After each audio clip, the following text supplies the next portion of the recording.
We're on. It happened again. Happy New Year! Woo! Uh, Good, George. All good? Good. You're ready? Do you want to start us? Do you want to? Should we just start showing records, or do an introduction, or? Yeah, I don't know. Santa was supposed to bring us a gift today, but apparently, Yeah, you the know, that it's not the guaranteed. the I guess. gift's stuck in the chimney, and there's no Yeah, one to shove it down. I guess we're on a naughty list this year. Yeah. So Santa might show up. Santa might not. We'll We don't see. know. Yeah. We'll see. So I had something kind of prepared for the potential Santa. Yeah. Uh, The potential Santa. the potential That's Santa. that's a band name. That's a good band name. So, but no, I don't. Or no, you probably talk about things you've been listening to, kind of thing, and go from there. See what happens here. Uh, go ahead. Just I just grabbed a go stack of for it. stuff I've been listening to lately.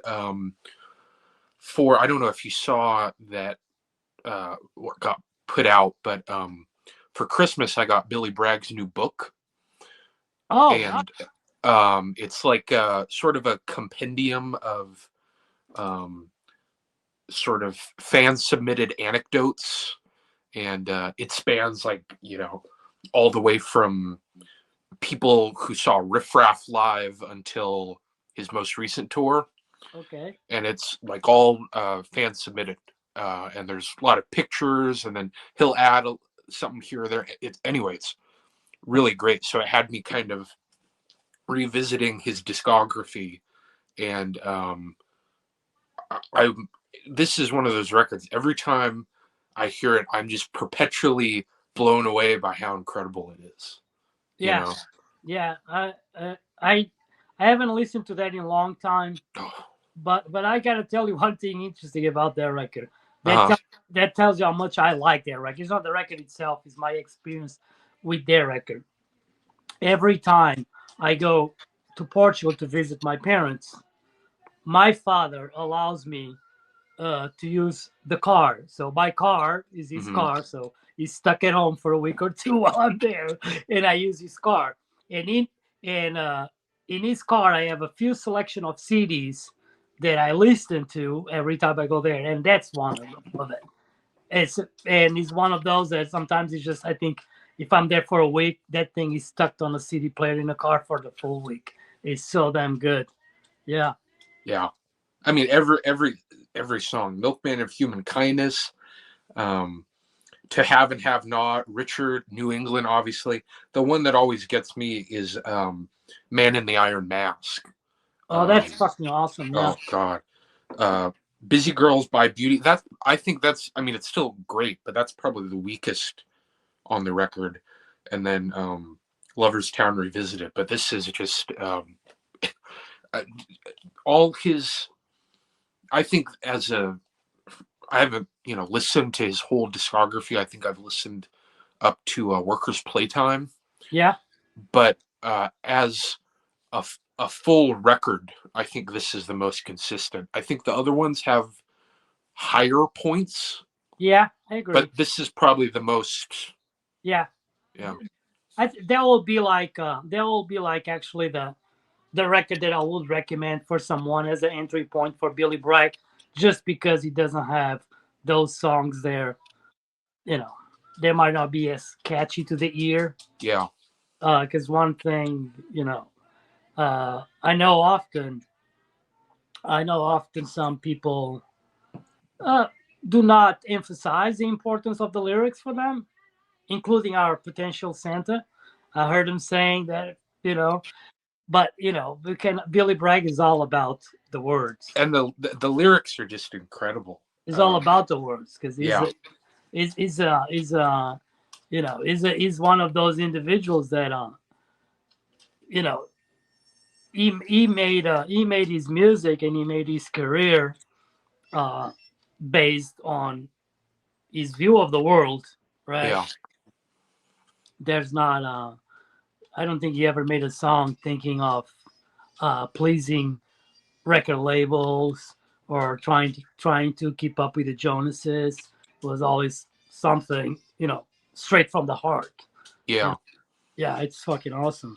The lyric that on this record that always stands out to me is just because I dress like this doesn't mean I'm a communist.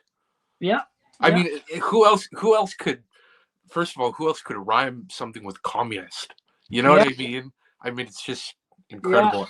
Yeah, especially in their way, because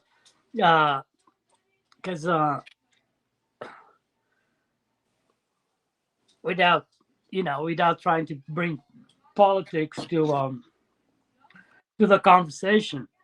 Well, it's hard. I mean, he's such a inherently political artist, Yeah, but it's kind of more like I think is more apolitical than some people tend to place him. Yeah, sure. Yeah, I guess I could understand that in a way. He's just a informed guy. He's got informed opinions. Sure. I think he just doesn't, he doesn't, ship things up in air just based on stereotypical views of what some political sides usually, people relate to. I think he's just a guy like he knows that they're all full of shit. Yeah, right. Definitely. And I think he is such a woefully underrated guitar player. His tone and just the sort of, he almost has that sort of rhythmic, it's like a rhythmic jaggedness, but it's not in a post-punk way. Like, it's still very organic. Yeah. And it kind of reminds me of some of the early Elvis Costello in that way. Yeah. Definitely. I totally can hear that. But I'll say, like, I think a good way probably to describe him is like, he's a man in complete tune with himself. Yeah. And that translates for his guitar playing, for his songwriting. Yeah, that's what it is. That is great, dude. Yeah, I'm always happy to see someone younger excited about Billy Bragg, because these are I'll just pull them. Yeah, growing up with. Yep. And this one has my favorite Billy Bragg song. Maybe my favorite song. I love the artwork on that one. Oh yeah, it's great. Who did art? Did he do the artwork himself? No, I don't know who did that one, but the first two were Barney Bubbles. Yes. And then I don't know about this one at all, because that one is totally a different take. Yeah. Or a cartoonish approach. But this one has Johnny Marr playing on it, Kirsty MacColl doing backup vocals.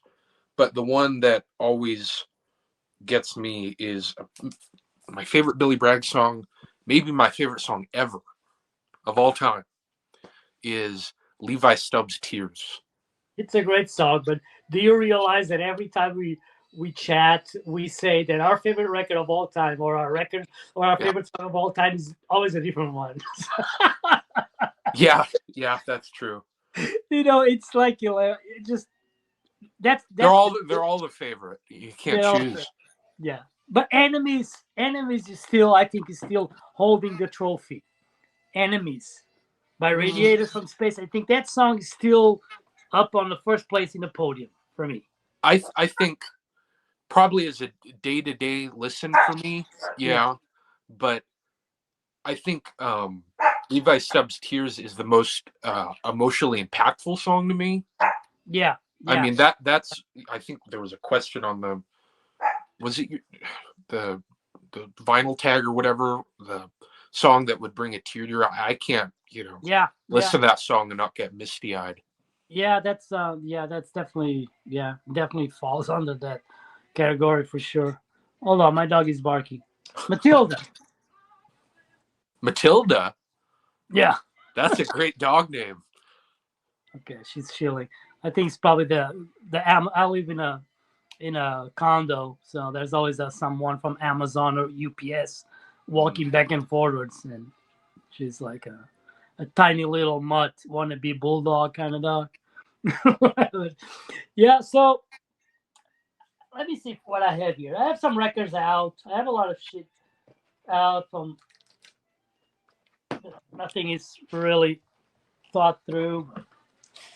I don't even know stuff. Oh, anyways, I'm gonna talk to you with you a little bit about this. I already did those two of those tags, and I showed the earwigs, Oh yeah. so we can talk a little bit about it.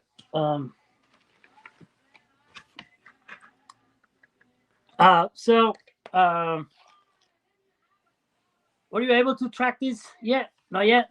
I messaged that record store you were telling me might have one, and they never responded. So They never did. no, probably. Because I mean, people don't always check their messages, so I'm just yeah, Andy's story, it's kind of like a very, he's not a young guy. He's not like keeping up with right.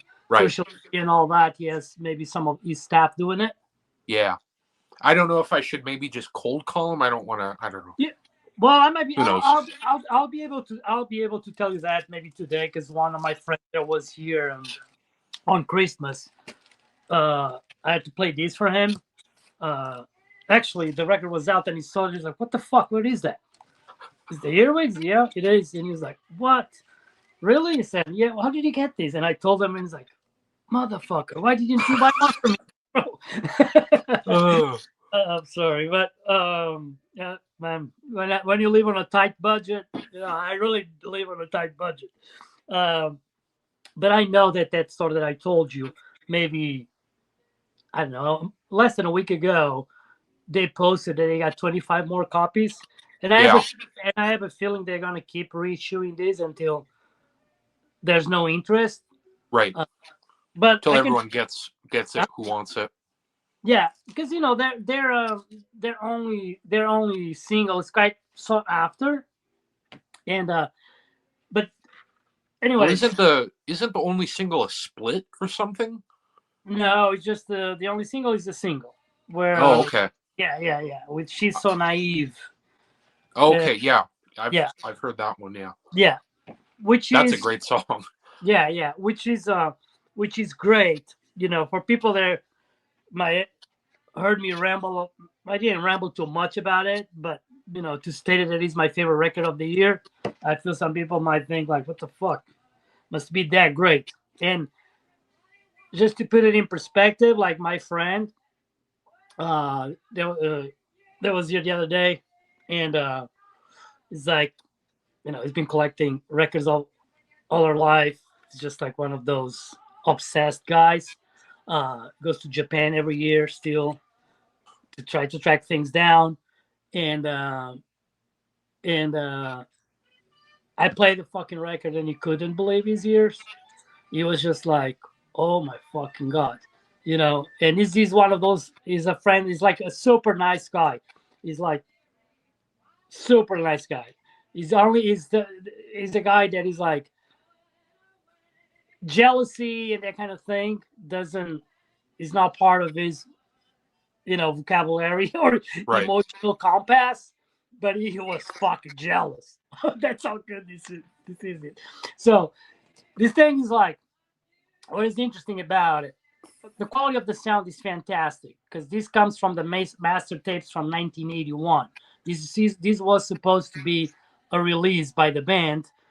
This is not a compilation. This was the master from 81 that never came out. These guys, you'll say, and based on the liner notes, they were kind of more like a high school band. They were like a high school band in Orange County, and his voice is like within that power pop realm. It's like it's just perfect. The melodies are perfect, but throughout the record, they go from like a brilliant power pop song to punked up rockabilly tune. it's kind of like all over the place, but the quality of the recording is like stay steady, high quality. There's not like it doesn't sound like it's multiple recordings, Right. but From every different sessions or patched no, together. Right. but it's like it's kind of like you can hear the blasters, the Yeah. Yeah. he has that feel of the blasters, but it's better at any level.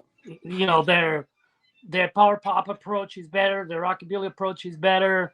You know, I think this record, as people start to listen to this or discover this, is going to be one of those records that is going to be in the mouth of everybody because it is absolutely incredible.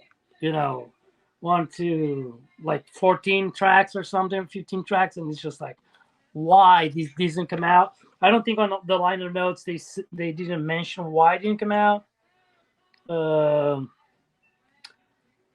I don't know exactly what happened, but yeah, you didn't come out. It's funny you kind of describing the power pop mixed with rockabilly sort of sensibility of that record because I'm gonna wait to show it if our Santa Claus shows up. Yeah, But yeah, I have something in my stack that I feel like you might know what it is, but you could yeah. definitely describe it the same. You know. You know, yeah. They're the power. It's not like power pop is completely in fusion with Right. rockabilly. It's not. They play power pop songs It's kind of a back and forth. and Yeah. but the quality. Something. I'm gonna play it in the background. I'm just gonna leave it on the background. The record stop. But yeah, I'm gonna try to grab your copy of this. I know there's already at least 300 out Yeah. because they did 200 that's sold out. They put out more 50, and I think another 50 already came out. Well, and I tried to look for it on Discogs, and I think I don't know if I sent it to you, but the only copy that sold on Discogs was $83. It's like what the hell, you know? It's probably Yeah, what like $25 album, something like that. yeah, yeah. That's Yeah. exactly how much I paid. 25, I think. 25 or 24. Ugh. Yeah, but the thing is like the single is one of those sought after singles. Right. So you'll have all those people, that are familiar with that single from back in the day, buying, you know, on the hunt. Well, Right. that's why I became aware of it is because it's one of those bands that, I kind of, there's certain bands that doesn't matter, there's certain shit that I'm been, on the lookout for 30 years at this point. Right. So I felt like a lot of people got this.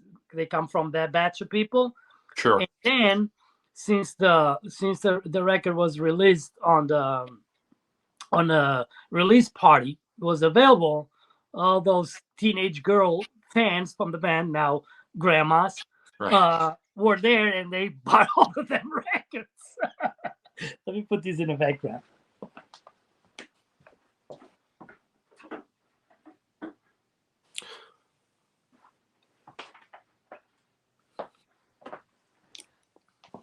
Are you doing any video of best of 2025 or anything like that? I'll probably do I'm gonna do your. I think what I'm gonna do is do your vinyl tag and then supplement the questions I can't answer with the other vinyl tag. Yeah.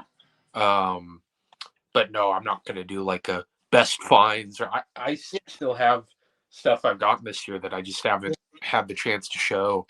Yeah. Well, my suggestion for a tag, you can do whatever. You can make up your Yeah. own. You know. Yeah. But I Um, think I'm gonna do a I kind of have been saving all of it for a video over the. I've talked to you about this over the past year.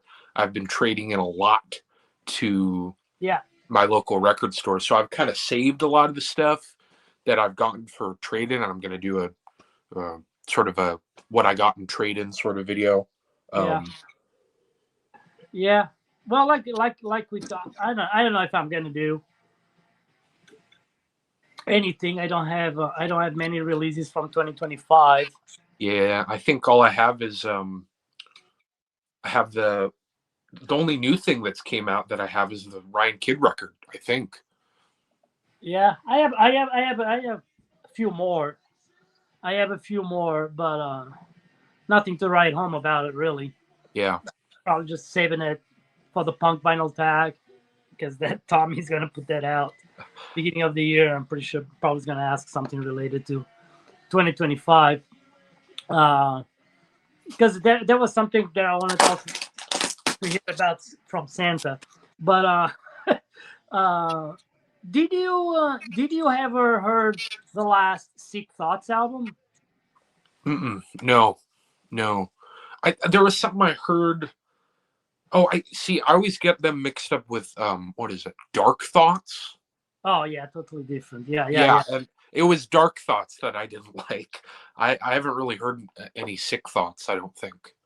It did because like 3 years ago, it's kind of like one of the best records of the year. They even covered the song from the Limps, "Somebody to Talk To." Oh, okay, yeah. Remember that? You remember that? I think Uh, did it have like a was it the guy kind of with the he kind of looked like he could have been in the Saints and he's smoking on the cover? yeah, that's it. Yeah, yeah, okay. Yeah, yeah, yeah. Yeah, I did hear some of that. That was pretty good, but I haven't yeah. His name is Drew. He's a one man band. He does everything. like Yeah. TV Repairman. Oh, but he's great. He's a great guy, and he's super talented. I've seen him. Sometimes he comes here to San Diego, and he fucking, you know, he fills in for any band on drums. You know, it's We a we just don't have a record store here in town that carries really any I mean all the reissues it's, classic rock and same and year, same Taylor year, Swift.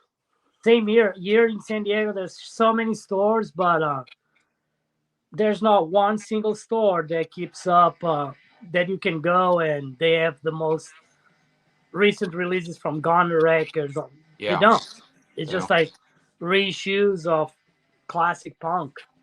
hmm You know, yeah. That's Well, hey, at least they have classic punk reissues.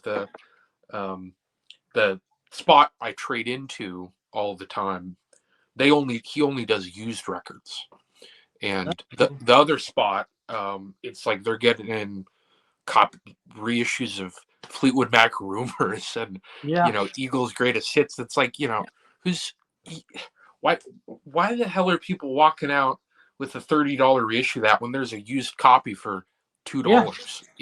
Like, Actually, what? you probably have some. They probably have friends in the family that will give them those records for free. Yeah. Yeah, Anyway, okay. yeah, I'm guessing by how long we've gone here, he's not gonna yeah. show up. But uh, I pulled a bunch of LA stuff. I'll save that just in case Yeah, me too. for later. But this is a record I've showed I think quite a few times before. But it's kind of like that Billy Bragg. I can't get over how great it is. I don't know if this is a hot take, but this is my favorite Clash record. That might be, that might be my favorite Clash record too. I'll have to pull them all out and look at them, but that was definitely my favorite Clash record when I was 14. Yeah. And that is definitely the Clash record that I revisit the most. It's just so damn catchy, It's just Tommy Gun, Safe European Home. Yeah, just those two alone. Yeah. Just Julie's been working for the Drug Squad. Oh man. Yeah. Stay Free. Stay Free. Stay Free. But I think my favorite Clash song is it's either Tommy Gun off this or a real close one is The Prisoner. Oh, The Prisoner. Yeah. Yeah. That's such a What was that the B-side of? I don't know. Something. I don't know. I only have that on that what is it? It's some box set. Mm-hmm. I don't know. I by heart I can't I can't recall. Yeah, I love the Clash. I have one of my least favorite records of all time. Um, fucking what's the name of the record? Cut the Crap. No, Combat Rock. Oh, Never. I yeah. can't fucking digest. Cut the Crap. I like Cut the Crap.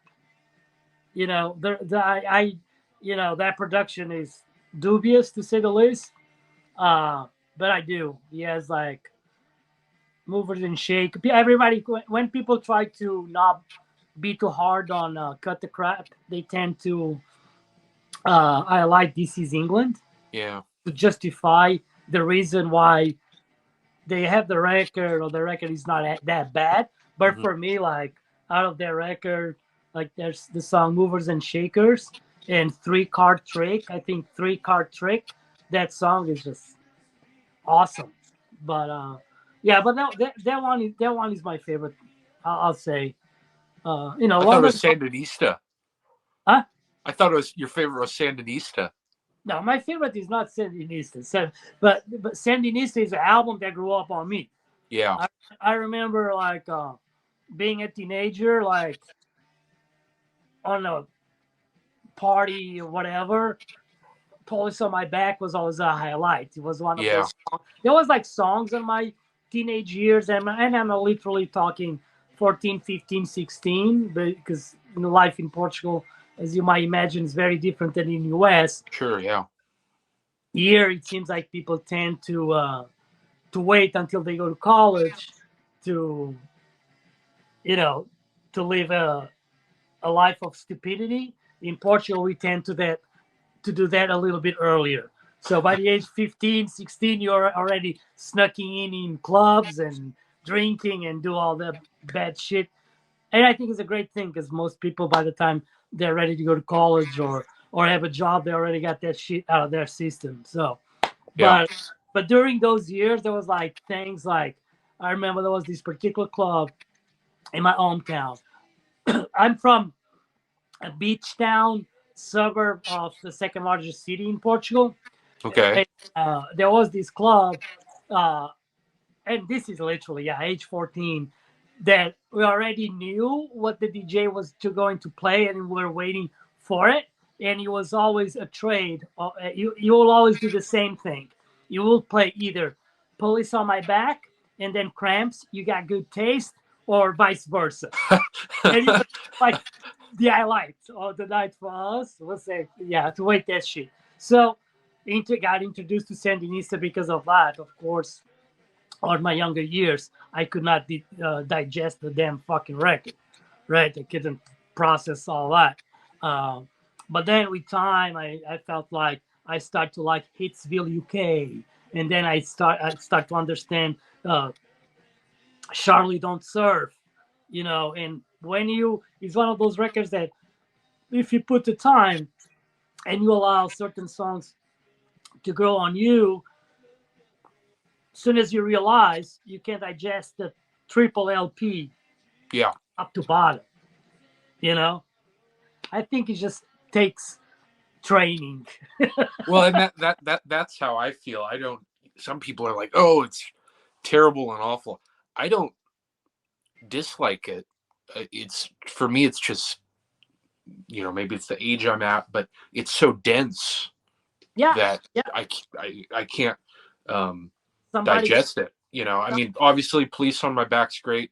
Hitsville UK is great. I somebody like, got hurt. Somebody's got murdered. Murder. yeah, Yeah, Magnificent Seven's great. yeah, yeah. There's a lot of good things. It's one of those things. Just imagine this: if every Beatles fan expect every single Beatles record to be, Right, at the same standards of Meet the Beatles or, Ramones to be sure. the same thing over and over and again, which is not. I know some people sometimes talk about the Ramones and they're just thinking maybe Leave Home, Rocket Russia, and the self-titled, but after that they evolved, right? Well, and that's something um, that I've noticed is people do this. I think I've heard with the Ramones and the Cramps, they say, "Oh, I don't like them because they never changed their sound or evolved." They They- did. It was just very slowly. You know yeah, what I mean? yeah, It's not as much of a dramatic shift as London Calling to Sandinista. It's just yeah, more of a slow progression and sort of yeah, yeah, instead yeah, of a, you know what I mean? yeah, yeah. But you see how people are.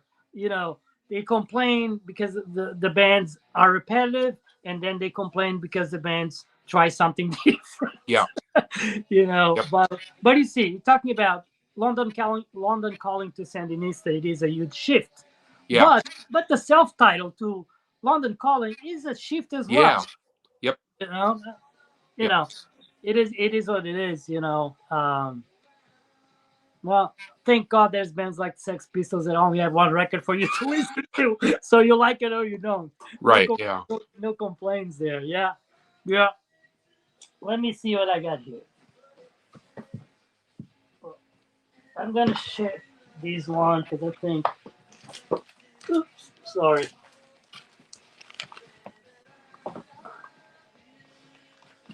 It's a good band. This is a comp with all their singles. Are you familiar with this band? Oh yeah, is that the cyanide that has mild man? No, not Cyanide. It's Cyanide. Oh Cyanide. no, I'm not familiar with that band. Yeah, this is a comp from 2015 on Tremor Records. He has their singles, first four singles. Huh. This is a it comes with also with some extra 7 inch. But their stuff probably can pick up the singles out there between 10 to 25, depending on condition. Uh, but this is a brilliant shit. This is, if I'm not mistaken, a Detroit band. Huh. Very, I don't know why I keep. Let me get rid of the shrink wrap on this shit.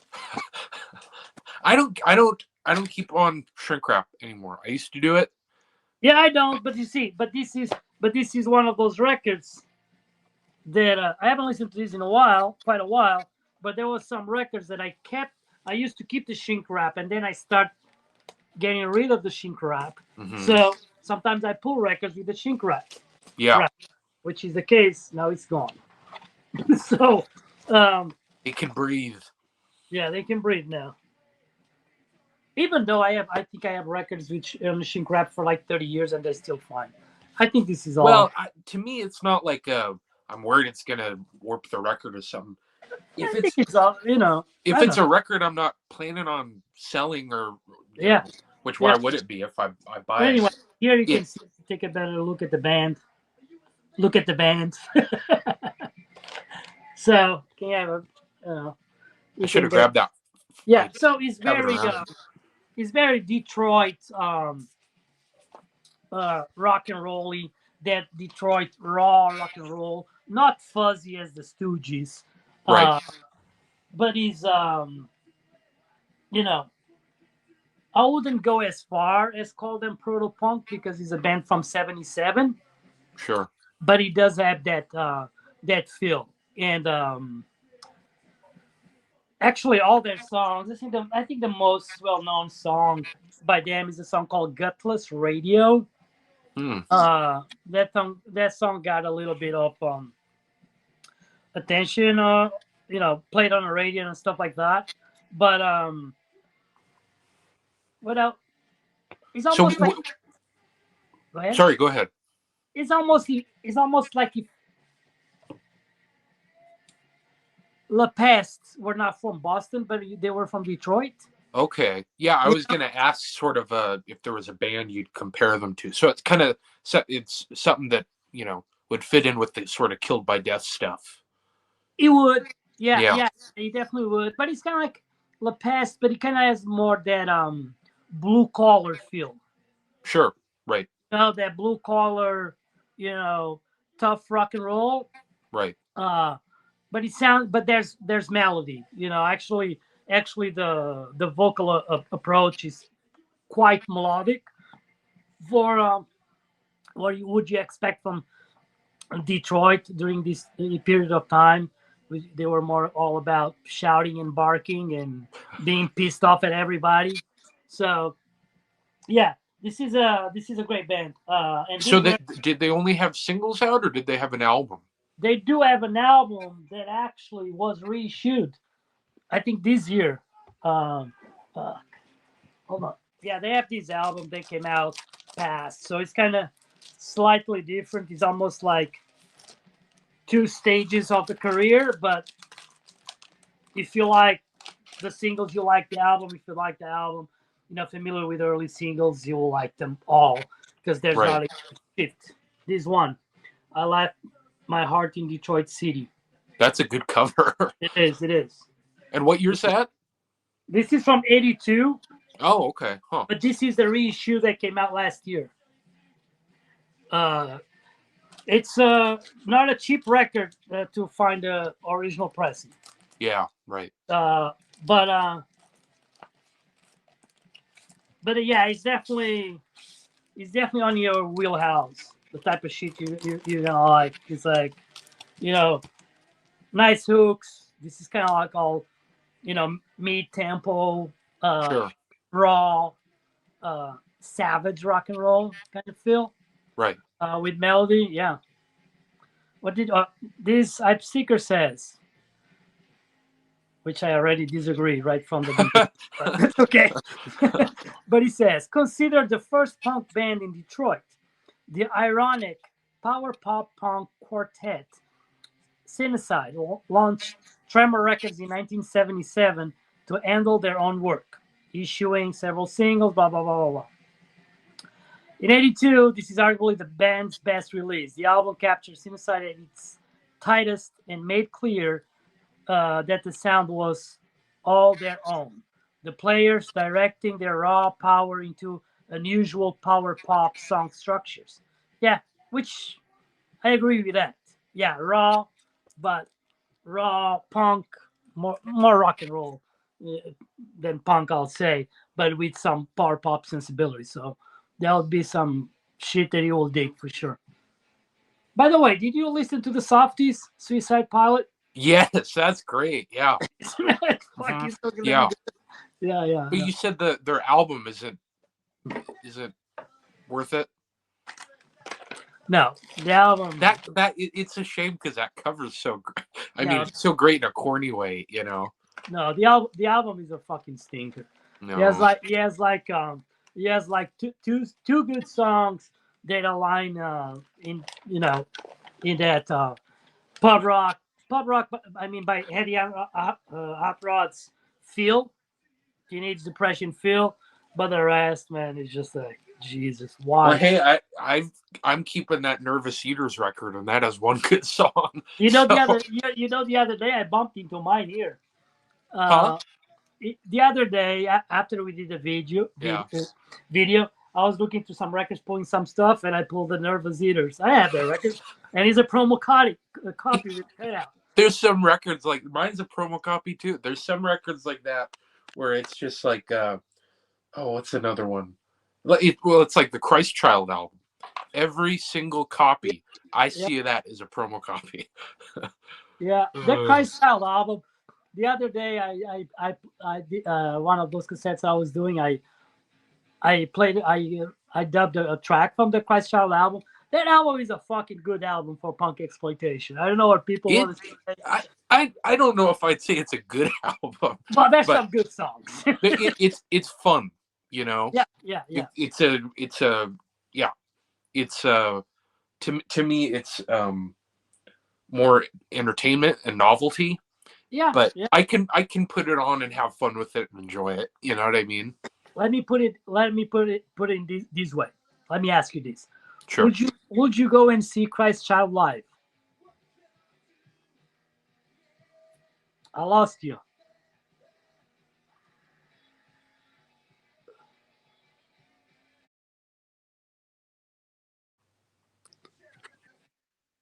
Are we back? You don't need to edit this. But it's funny because as soon as I ask you, would you go and see Christ Child live? You were gone. So you answered my question. Yeah, I'd go and see him live. Yeah, why not? Okay. Yeah. Yeah, that was it.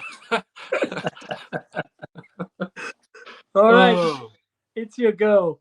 If you want to share Okay. anything specific. This record I got recently, and I ordered it online, and it was my Christmas present to myself. And it's a record I don't know how, because it's kind of obscure, but I discovered when I, sort of first went down the whole rabbit hole, and I've just never seen a copy. I've always wanted it. And I finally bit the bullet. Oh, fuck yeah.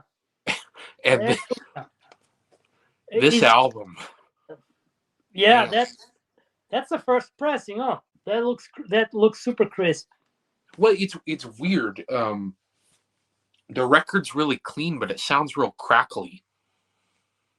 I don't know if the pressing quality is just kind of bad. It looks flawless, but it's real, which doesn't bother me that much. But I'm not an expert on that, but I think it's just probably the quality of the vinyl itself. yeah, I have some of those too. They are very flimsy, but their record actually is kind of thick. It's not a flimsy. yeah, it's heavy. I thought when I yeah. took the record out, I thought, is this did they match a reissue with the old cover, or what's, but no, maybe I don't know. I haven't listened to that in a long time. I'm going to be honest with you, but maybe if there's one of those, one of record store there that has one of those fucking supersonic whatever vinyl cleaners, maybe you can take them there. Oh yeah, that's a good idea. But I have some records like that. Even records that I bought sealed, that you pull the record is pristine, and he has that crackling sound. So I was trying to remember how I discovered them, and it was through this. Yeah. And I found this at a thrift store. Yeah. And it's got like Black Flag, Kingsman, Richard Berry, Sonics, Rockin' Robin Roberts. But the last do kind of almost like a garagey goth version of Louie Louie. Not goth as in like specimen goth, you know what I mean? The death rock kind of feel. Yeah, that's probably a better way to put it. Yeah. And then I looked this up on YouTube or whatever, but after I got that, but this is just the first side is kind of more of like I would say like a mod beat group feel.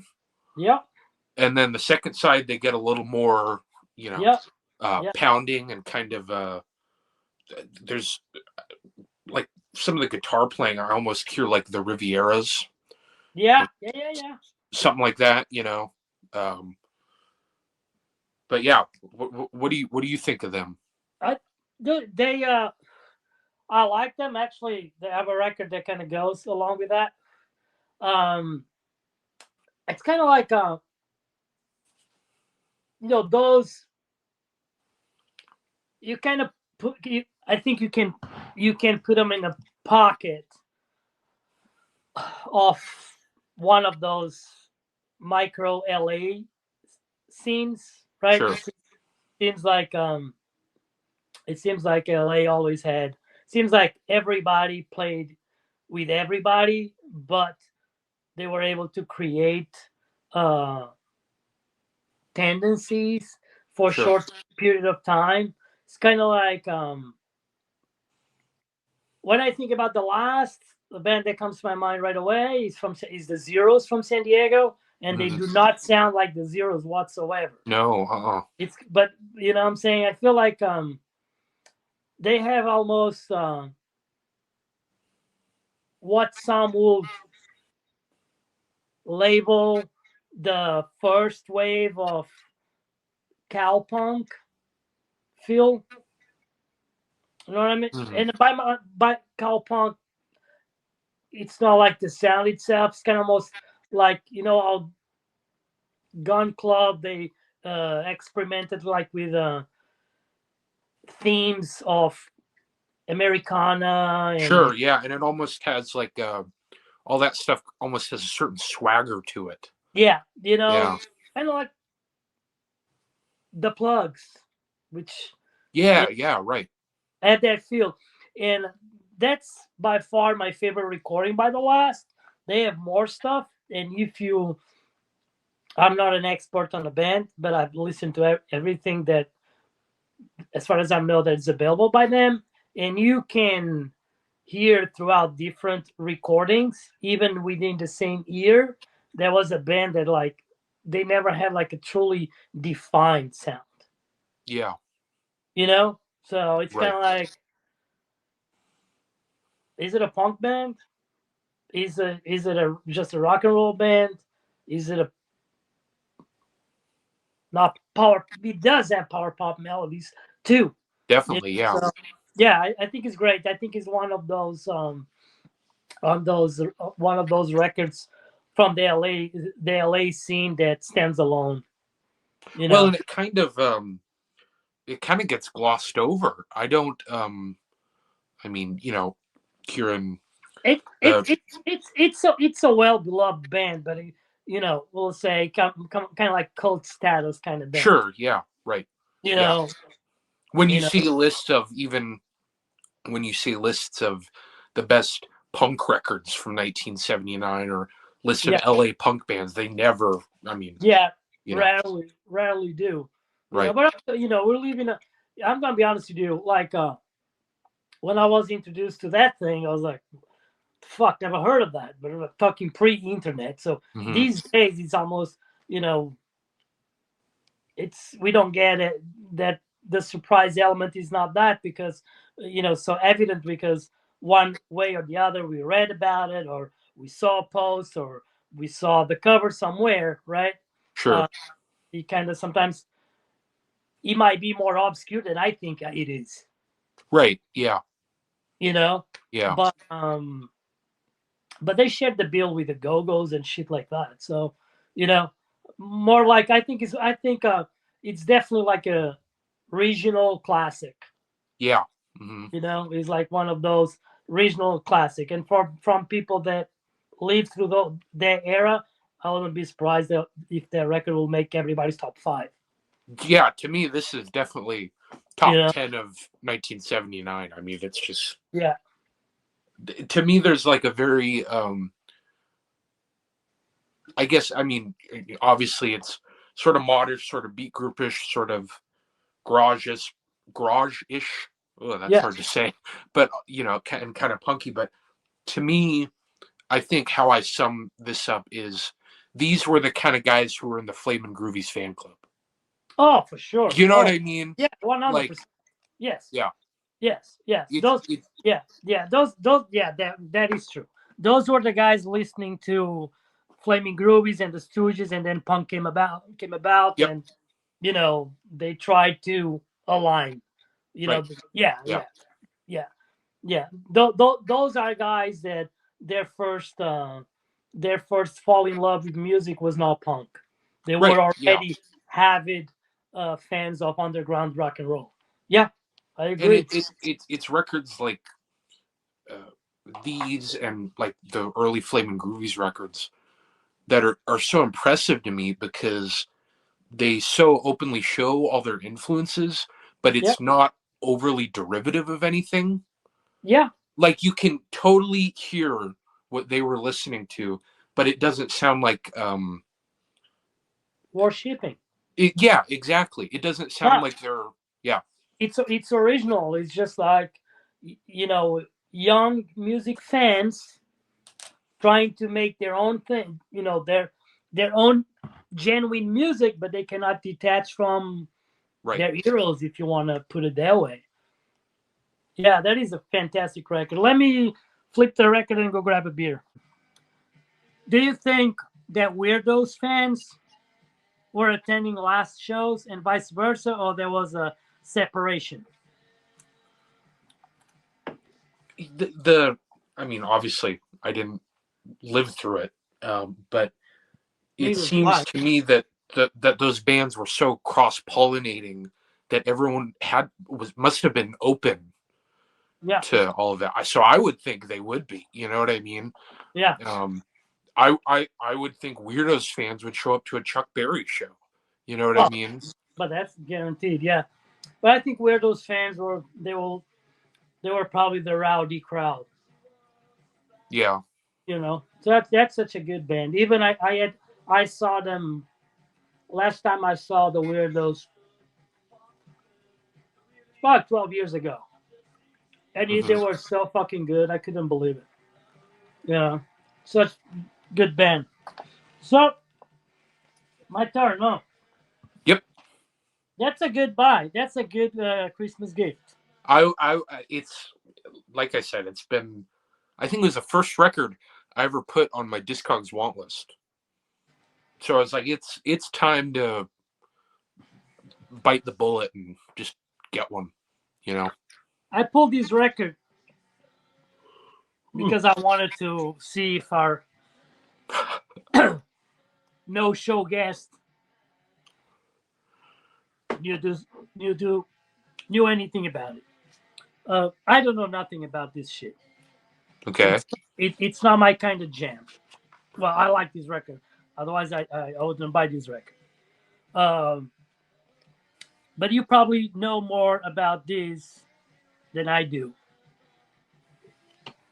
Have you ever heard about this band, Liverpool Echo? No. No. Okay. No. What year's that? Do you like the Beatles? Yeah. Okay. So you Well, probably let you me. Can I do a little Beatles spiel? yeah, because I grabbed this record because I wanted to be educated about it. Okay. I, So and this record sounds great. It's from '73, I think, and it's like it says a perfect pair alongside Rocking Horses. Yes, it is. The self-titled album by the Liverpool Echo makes a swaggering assertion of the enduring power and captivation of the early Mercy styles of McCartney and Lennon. It's Mercy Beat. yeah, I love What? that Mersey What? Beat stuff. How would you describe Mercy Beat? Educate me about that shit, because I don't know nothing. I only know Man, the headlines. I don't know. That's a hard one. I guess the distinction I make is mod. I think of as being all the British kids who are listening to soul music, Okay. and Mersey Beat being all the kids who are listening to American rock and roll. Okay. If that makes sense. And then like all the pretty things were the So bands listening to R&B. You know what I mean? so you don't think Um, Mercy Beat is pre-mod? I guess I don't know that much about it. Yeah, I don't know shit about it. I mean, I know a handful of Mersey Beat bands. The Sorrows, the Mersey Beats. Yeah. They're great, but I'm not. The British Sorrows, right? Yeah, the British, not the power pop The Sorrows. New York Sorrows. Yeah. But I guess I'm as far as that stuff. I know more about sort of the mod stuff. I'm not real Yeah. up on my Mersey Beat. This record, this record is great. He has that it's there's softness. It's like he has that. It's a rock and roll album. It's rock and roll. Right. It's very soulful. And I like early Beatles. I know.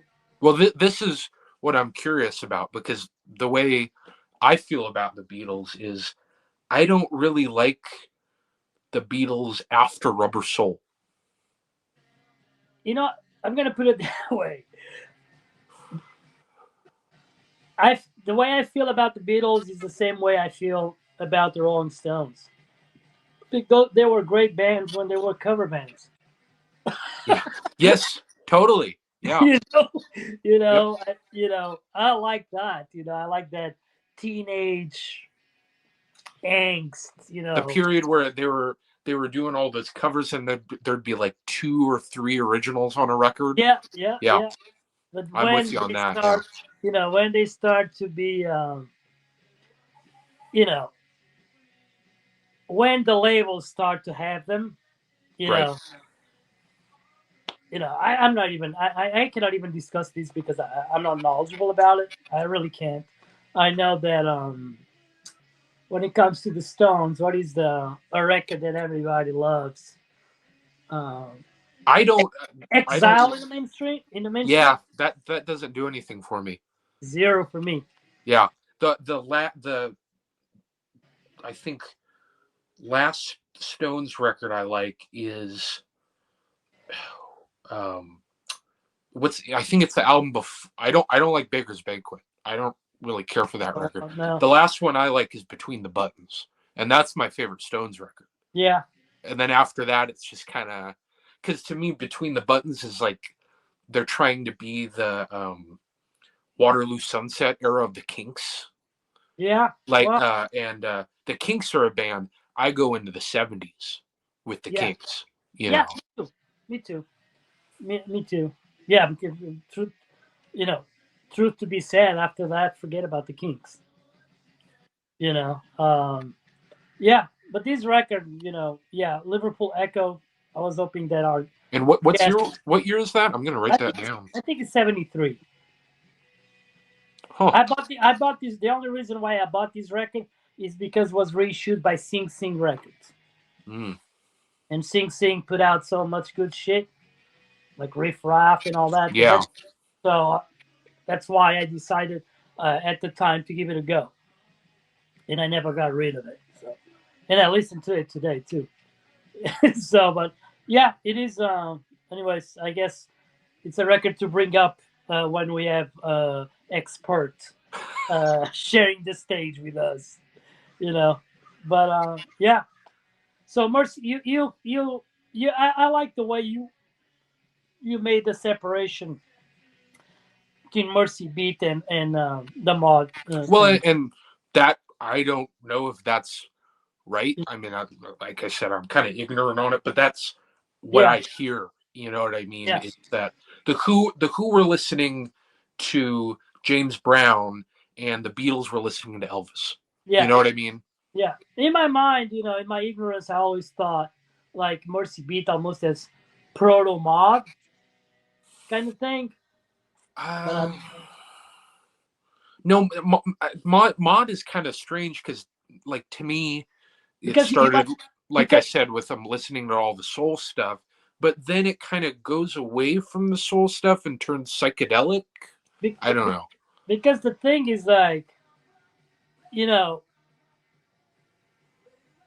the mod discussion. You know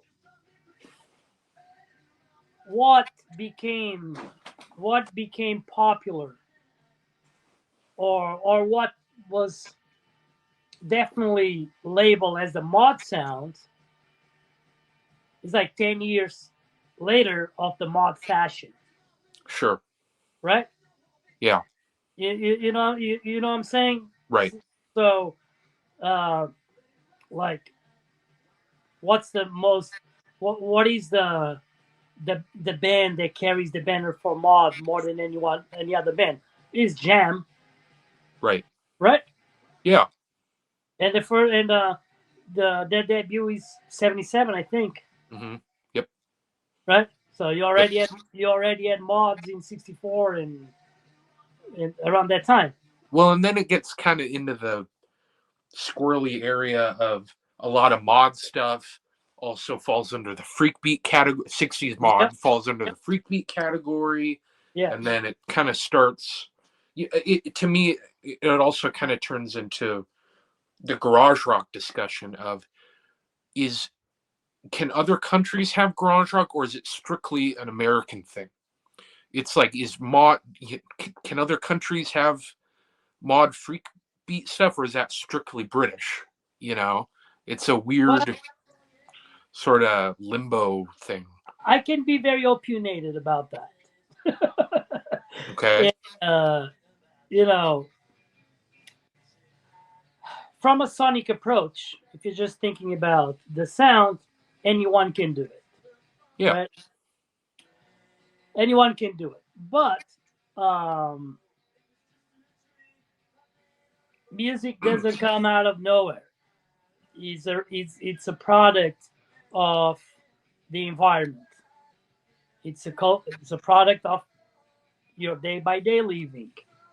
Okay, and if putting things their way, and we cannot disassociate music from a sense of fashion, from lifestyles, from the things people like and hate, for the things that people are want to stand against or for. And for me, I would say garage rock, it's an American thing, my man, because it is. Yeah. It is. You know, uh, the the rebel youth that America, the years post World War II, what he built up for the American kids to have the opportunity to be wild and free and ride their hot rods and Right. do all their fucking shenanigans. That's American. Right. That is, you know, that's an American thing. You know, I think I told you before. I always in my mind, I always thought as a kid like American. In my mind, I kind of always make this separation: America, rock and roll, Britain, pop, rock kind of thing. Hmm. Always make that separation. Of course, there's so much music from Britain to prove me wrong from the very beginning. But you know, come on, there was no Delta blues in fucking anywhere else but here. Right. Right. You know, there was no, segregation anywhere else as it was here. You Right. know, there's no country in the world that was and is a melting pot as here. You know, and I feel like when you talk garage rock, there's a certain angst and a certain element of piecing off your parents. An element of aggravation that Right. is product of the culture. You know, in Europe, in Eastern Europe, different. Those countries were being oppressed, but taking Britain as an example, even though there was like lack of jobs, there was poverty, all that stuff, you know, uh, people were way more alike than they were here, right? Sure. You know what I'm saying? It's like, of course, there's always a rebellious spirit everywhere you go, but you know, dressing sharp could be seen as a rebellious take from the working class youth in Britain. Dressing sharp never is a rebellious aspect of American culture. You know what I'm saying?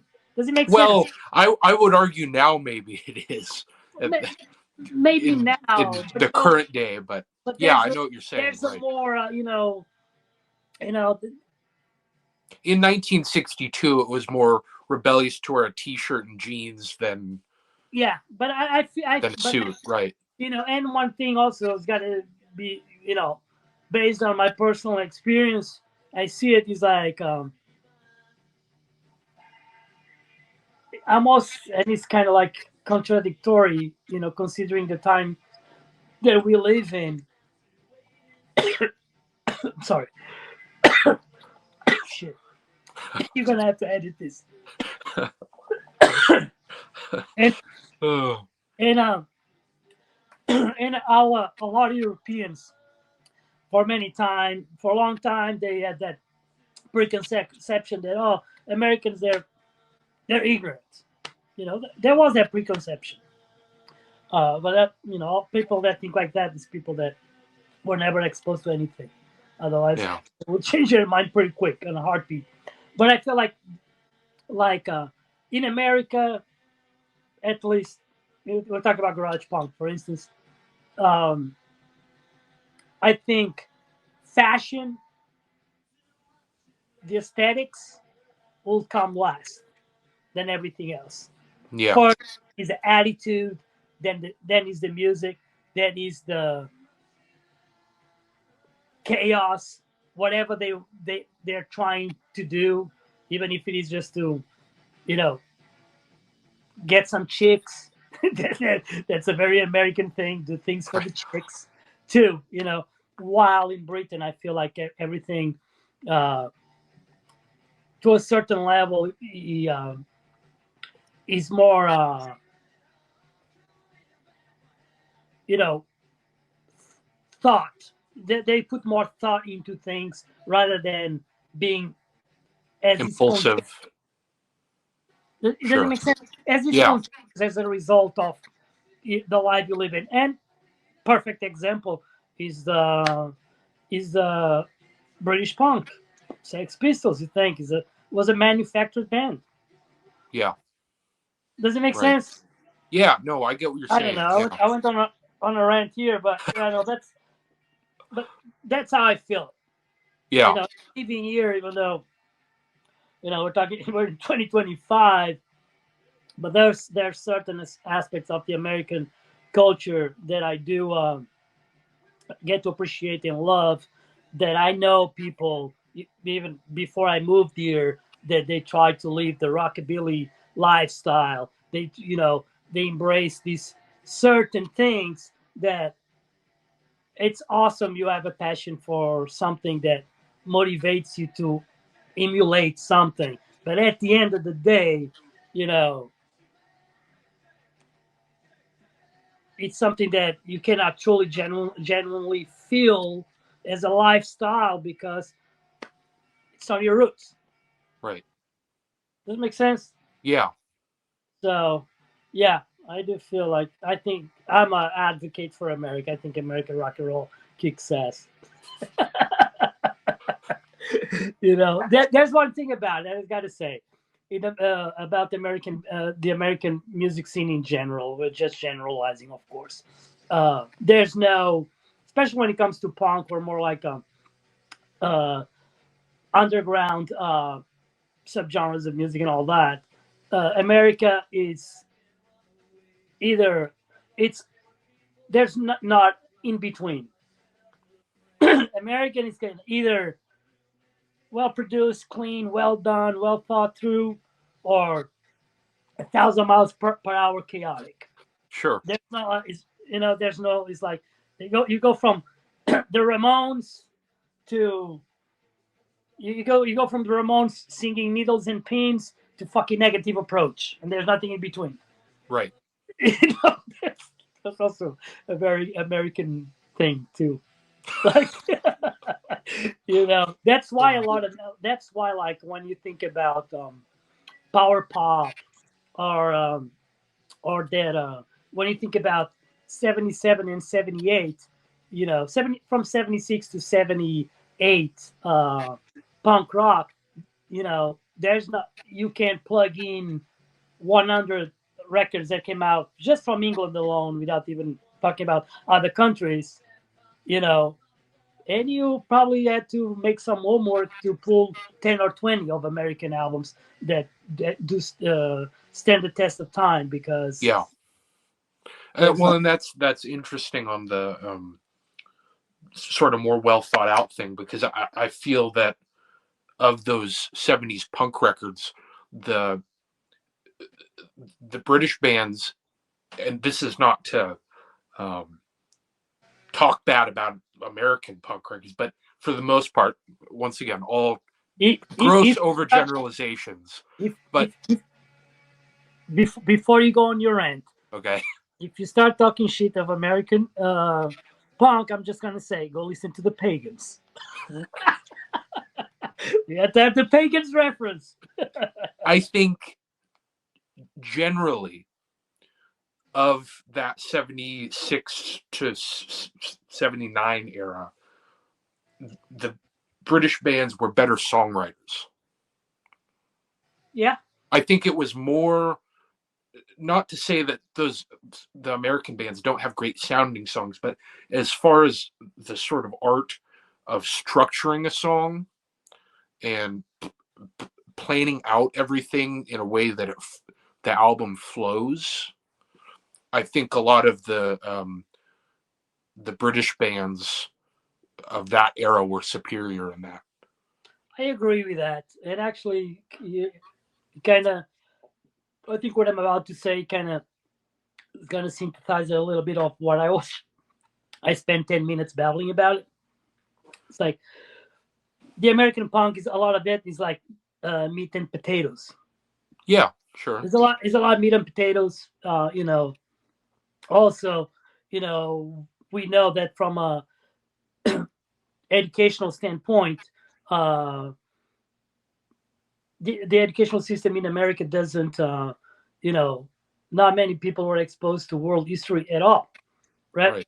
It's kind of like the world is America, and that was it. But one thing about it is that I agree with that. The British, yes, way better songwriters, a lot of way more things to say about it, because also, way more history talked about it. Sure. Uh, you know, Certainly. but the thing about the Americans that tags along what I was saying is like one thing that America, in general, American bands do or did and do.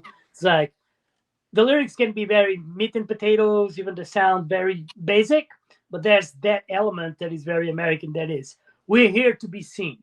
We're here to fucking wreck the party, which brings an element of energy to the music. Sure. Does it make sense? That Yeah, I feel totally. like a lot of British bands lacked off. Well, and this kind of, did I just go or did you just go showing a record? It's your turn.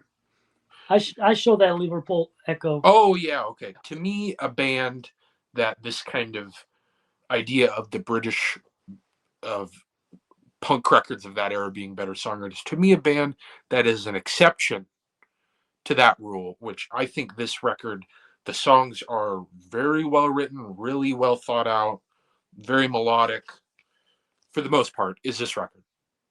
Um, Yeah, songs like Baby Runaround, Trudy Trudy, which almost sounds like an undertone song to me. yeah, yeah. It does. The Last Chord. You do get a little bit of that sort of American meat and potatoes sneaking in with like I Smoke Dope Yeah, or Elks yeah, Lodge Blues. yeah, But Heartbeat Baby, Keep Moving. Yeah, just this yeah, is such a well written record. yeah. That is yeah, that is a great record. The thing is like with the Gears, it's they you know they're kind of like they're not easy to describe without No, make them sound too basic, but they do have it's kind of like those guys they were, and if Jeff sees it this he will correct me, but I think they were as in love with rockabilly as they became in love with the first wave of punk rock. So I yeah, think and you definitely have that quality kind of seeping in, like especially Rock Connect Ground Zero. yeah, I mean, very very rockabilly-ish. yeah, and I think that's where you get there and why they, because I don't know what year. What is it? It's not Don't Afraid to Pogo, the one at the beach. Oh fuck! Let's go I to the don't, beach. huh? Let's go to the beach. Let's go to, I don't know what year that is, but that might be maybe 79, Yeah.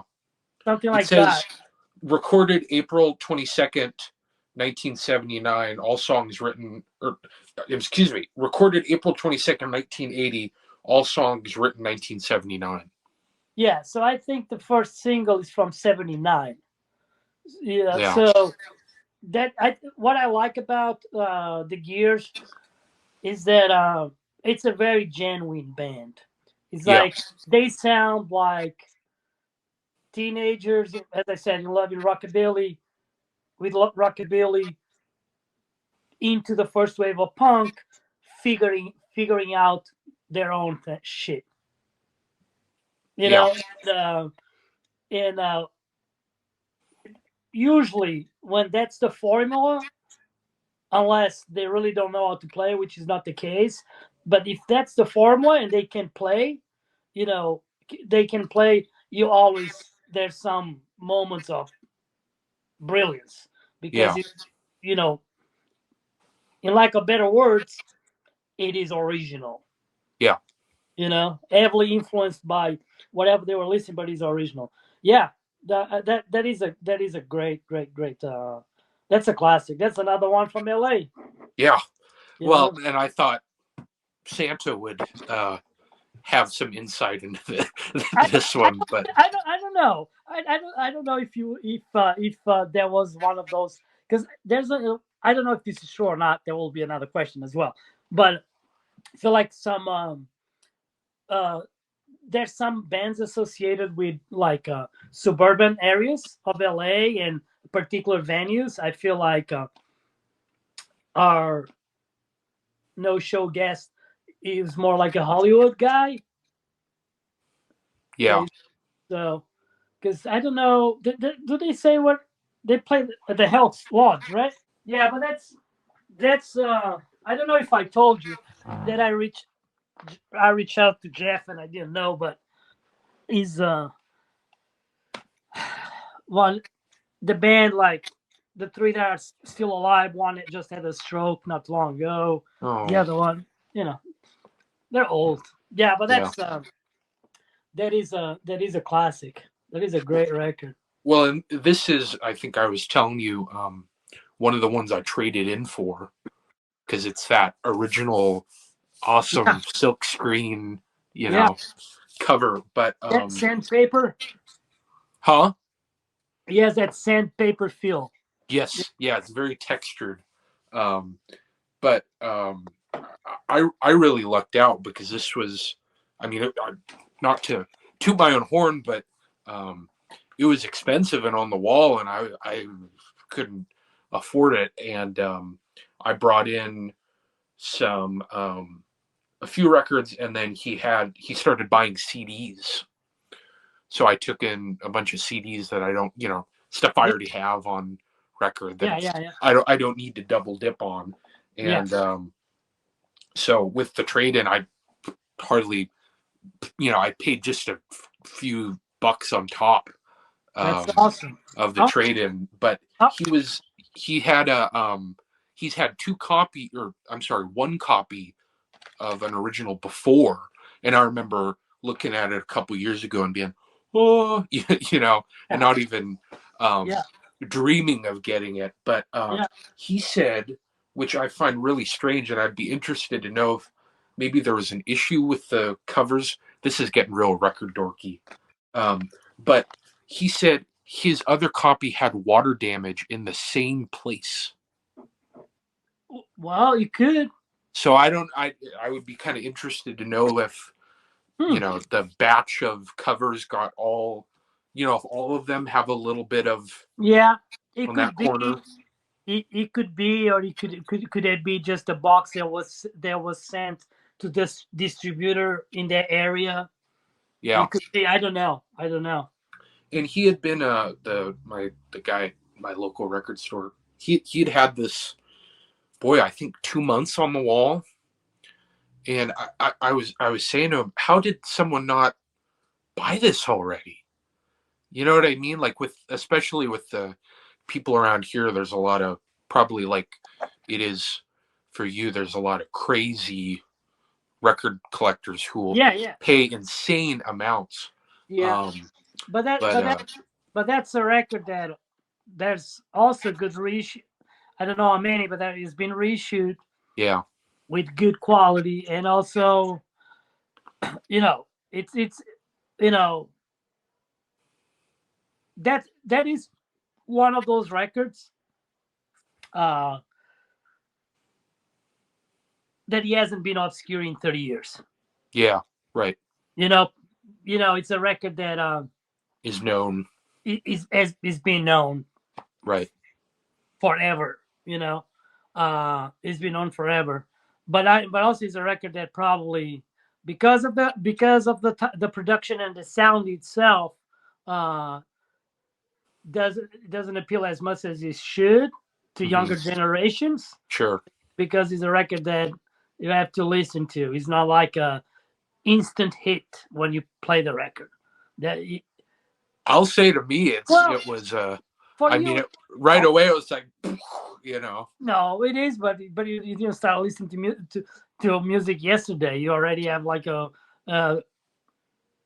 ridiculous background on the music you like. For you, yeah, that's a record that it Right. makes totally sense. But you got to keep in mind, like we talked about this, people in their 20s or 30s, they are just now getting to a stage in their lives that I know all the A, B's, and C's of this music. I want to rediscover things. Yeah. It's still a record that I always mention the fucking Cortinas, but let's do it. If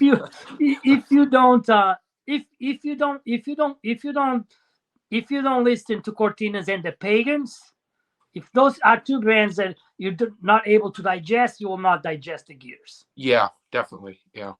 So Well, I think sorry, go ahead.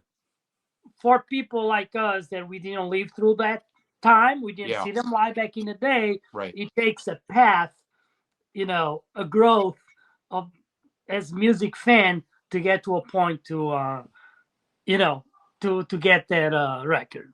And it's even for people that have money to be dropping $100 or $200 on LP, I assume that they will rather grab because I've done that myself many times. I'd rather grab a record that he has a fucking tune that is like immediate, fix, right, than buying a record that I'll have to allow to grow on me.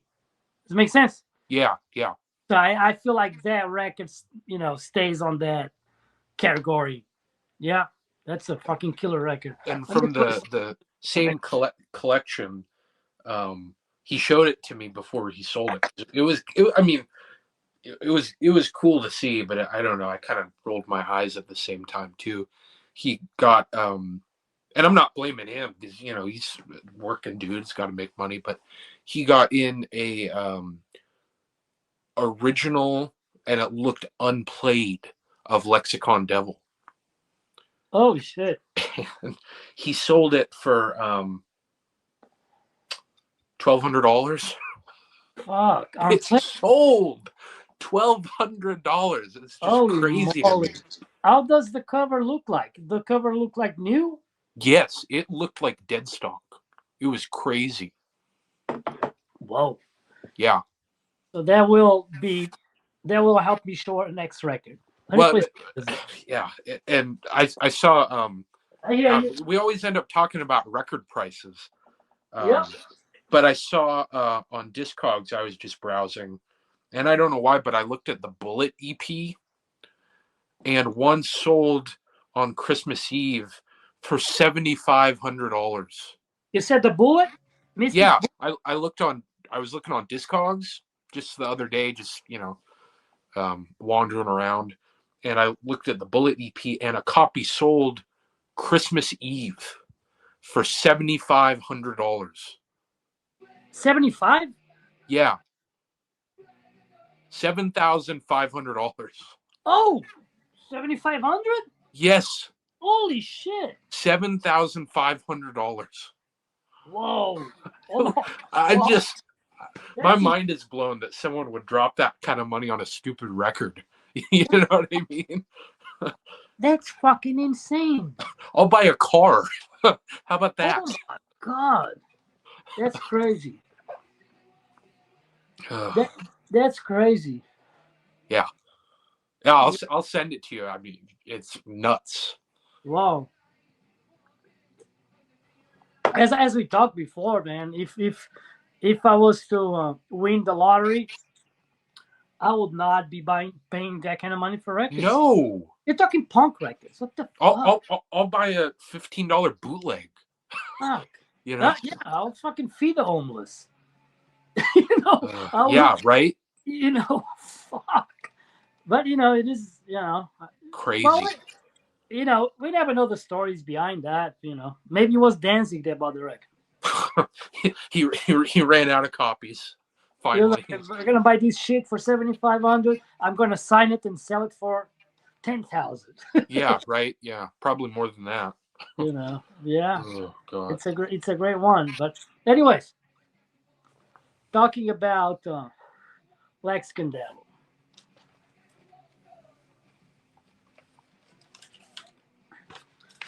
Are you familiar with this record? is that just GI? No, it's that What We Do Is Secret. Mm-mm. This is on Slash Records, 1981, I believe. Oh, Kind of like a compilation, but it looks great. huh? It was Slash Records put this to in memory of Darby Crash after he passed, and it does have it does have a Lexicon Devil. The single version? I think a Lexicon Devil, I think, has 4 tracks, 4 or 6, I don't remember. He has a few tracks from the Lexicon Devil single. Yeah. He has a couple of live recordings. You never listen to this? This sounds amazing. I'll have to get that. Yeah. The cover of Round and Round. Huh. From 70, recorded in 77, is just fucking amazing. Fucking amazing. And I pulled this record out because I was wondering if the Ghost attended these shows at the Starwood. You know, I'm a big I love the Germs. I don't know what you think about them. You know, I know some people are listen to this. I think you're gonna enjoy this more than GI. well, and that's what I was gonna say is I know some people are nuts about them. I like GI, but like I would rather listen to that last record over GI. It's not I enjoy it, but it doesn't. And you know, obviously, I'm. And also, is a record that is a record that is being talked and listened so many times. You know. Yeah, and obviously, I'm looking at it from the perspective of I didn't hear it as it came out. You know, I could understand how it could be the first Beatles record for someone. You know what I mean? Yeah. But like the song Lexicon Devil, to me the single version is so much better than the album version. Yeah, it is. It's just yeah. And you encountered that here, like these versions, but it sounds good. It doesn't sound like a shitty live recording. Even it's like it captures the energy of the band. Yeah, it's so fucking damn good. You know, I'm not one of those crazies about the Germs. I'm pretty crazy about the band. It's like, you know, I'll get in a heated conversation with someone wants to talk shit about it. But, you know, can you imagine? I imagine that back, you were talking 1977, right? Yeah. 1977. I think GI came out in '79. Mhm. I think that's when he came Yeah. out. I think GI came out after Darby went to England and he came back. And he came with a more nihilistic approach, and that's when he got a mohawk and all that kind of Right. stuff. So, but I assume that these guys, like Germs, the people that were exposed to the Germs at the beginning of the band, I think they were. I don't know if everybody liked the band, or they were terrified by the band, or they were just speechless about the band. Yeah. I feel like they have that. They have that. In my mind, it's like it's it's a band that broke barriers. It's like the Ramones. I remember Right. I've read many times that first time the Ramones played at CBGBs in '75, they were being booed. People wanted them out of the fucking stage. Yeah. You know what I'm saying? And Yeah. and for me, like, you know, when you go from being booed, misunderstood, to almost to hero status, that man, there's something special about you. Yeah. That shit doesn't happen overnight. It's just not pure luck. And I do think, like, the musicians on the band, like Don Balls on the drums, he's a crazy motherfucker, but he's a wild drummer. Yeah. He was a wild drummer. Fucking Pat Smear, his career speaks for itself. I think, like, fucking how many people, people say he's a song that a lot of people don't like because the lyrics and all that. But how many iconic riffs like Richard Dagger's Crime you can? Yeah. So bands that have that that have those elements on them, like, are bands that, like, really, I don't know, they speak a lot to me. This record, if you never heard this comp, you have to just to hear the cover of Round and Round in '77 is just like, it's a beauty. I'll have to get that. I have a feeling I would like that maybe more than GI. Yeah, you would. Yeah. Yes, that Darby is still perceptible. He's not even just like snarling and growling around. You can make out the words. Yeah, just and they sound great. Yes, it's out of LA. Now it's like tough to it's always tough to say, oh, my favorite band, this and that, but it put on a spot like bands that, for me, like Germs and Weirdos, are like those bands that they still I still listen to them. I would be really interested to hear someone who was a fan of the Germs when they first began, and then to hear what they thought of kind of what they turned into. I know a guy. I know a guy. I don't know if he lives here in San Diego anymore, but he shows up at San Diego shows quite a bit. He's a cool cat. There's a band. What's the name of the fucking band? The band is okay, but I can't remember the name of the band. But he was Darby's roommate. Whoa! And it's funny. He's a super nice guy, but he walks around and he kind of holds a certain. It's not status because he's not a pretentious asshole. He's a nice guy, but everybody is like, "Oh, here goes Darby's roommate." Till this day, right? You know what I'm saying? So he knows people know who he is. Yeah. But he's known for being Darby's roommate. Right. So that's interesting. You want to show another record? Sure. This one is maybe kind of, well, we're still on the California thing, but it might be getting a little, I don't know. Maybe is this too commercial for you? I'm curious. I don't know. Let's see.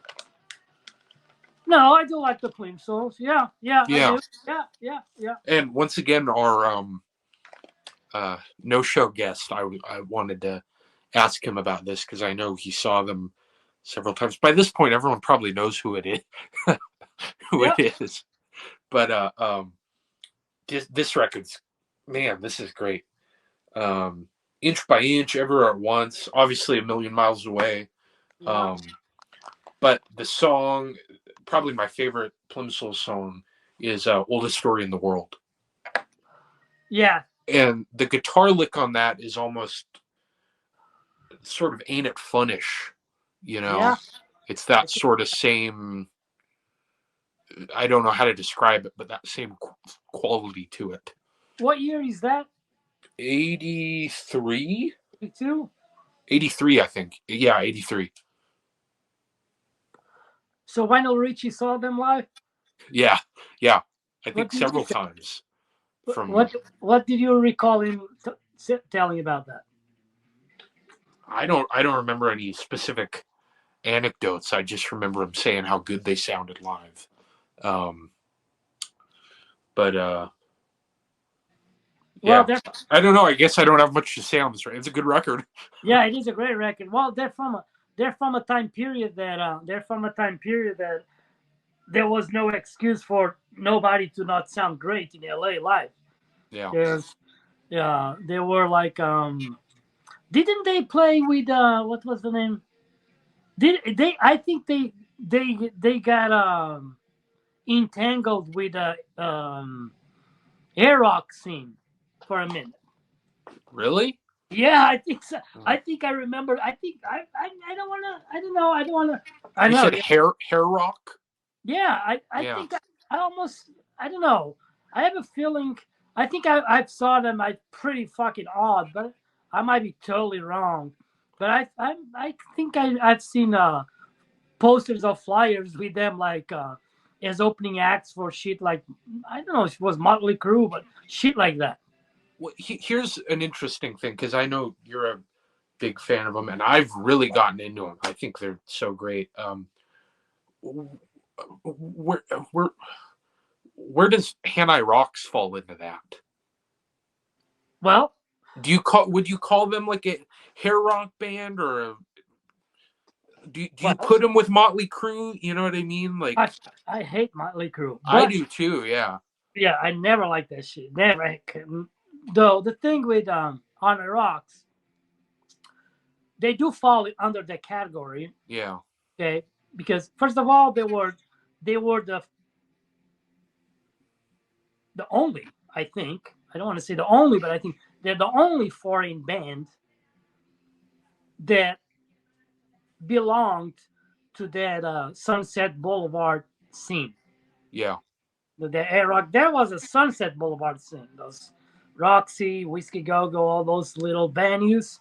Right. You know, the thing On the Rocks for me is better than any of those. It's heavily New York Dolls influenced. That's what especially I think it's probably a bigger hit, but the song I love is Boulevard of Broken Dreams. Yeah. And to me, that sounds like if the New York Dolls made a record in the 80s. Yeah. You know, it's just amazing. Yeah. And all the guys from the On the Rocks, they played in first wave Finnish punk bands.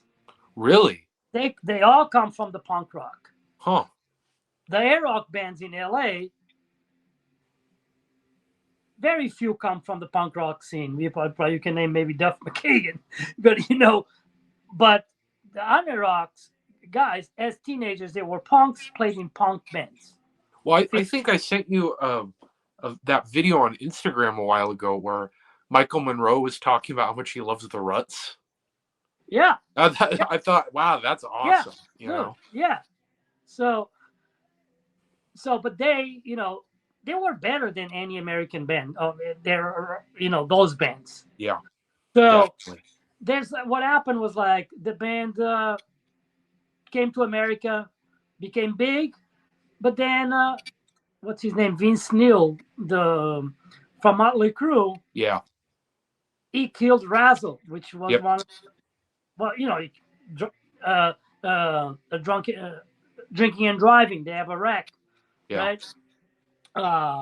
But yeah, Honor Rocks. The only thing that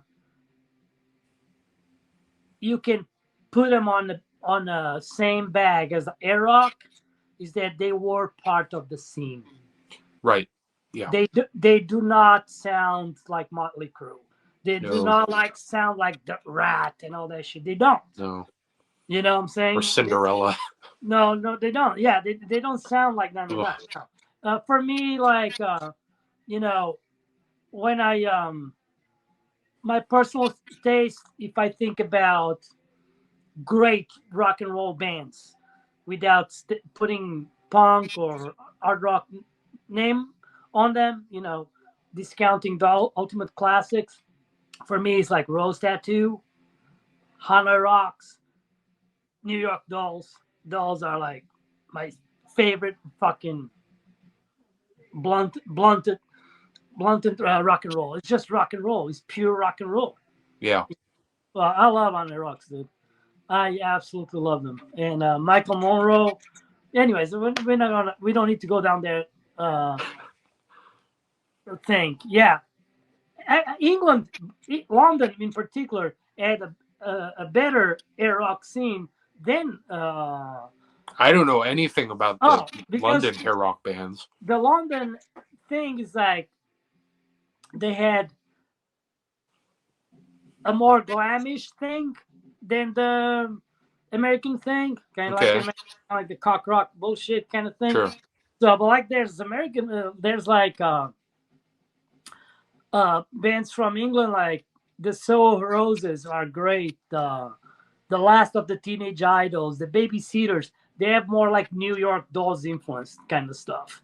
I don't know. When it comes to, air rock, I cannot talk much about it because I don't know. In my mind, these guys they wanted to do blow and have some chicks and be rock stars. Right. It sounds like there was the American meat and potatoes again. Yeah, appealing to the masses. But Honor Rocks, I do not. I do not.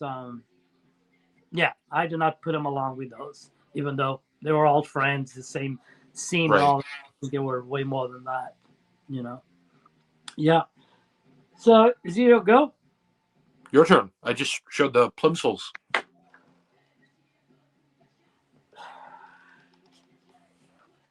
The Plimsolls. Are they still alive? Peter Case is still. Oh, this was the other thing I was going to say real quick about the Plimsolls. It's so incredible to me that the Nerves spawned two incredible bands. Yeah. You get Paul Collins, the Beat, and the Plimsolls. Just anyway. Yeah. But yeah, I think Peter Case is still alive. I know I believe the bass player passed away, or maybe the drummer. Someone from the rhythm section, I believe, passed away. I take the Plimsolls over the Beat. I knew that would be a reaction. No way for me. Okay. I like the Plimsolls a lot, but those first two Beat records are just that. Well, this might be a hot take as far as records from 1979. Tell us about it. I rate that higher than GI. Get the fuck out of here. I rate that way higher than GI. To me, that is. Well, you know something? I'm going to tell you something. I'm not saying it's better, but for my personal taste, you know what I mean? You know why you rate these bigger than GI? I'm going to tell you why. Okay. It's because you're obsessed with Elvis Costello. To me, that record is not Elvis Costello. No, it doesn't sound like Elvis Costello at all. And this applies to me too. Like our main references, things that we are obsessed with. You know what I'm saying? Like, sure. There's bands. There's music out there that I think the reason we get to a debate, how can people I just hold it up and I smile, man. Okay. It's just so good. You smile, I frown. No, I'm joking. No, I know. But the thing is, like, it goes. It's an interesting debate too.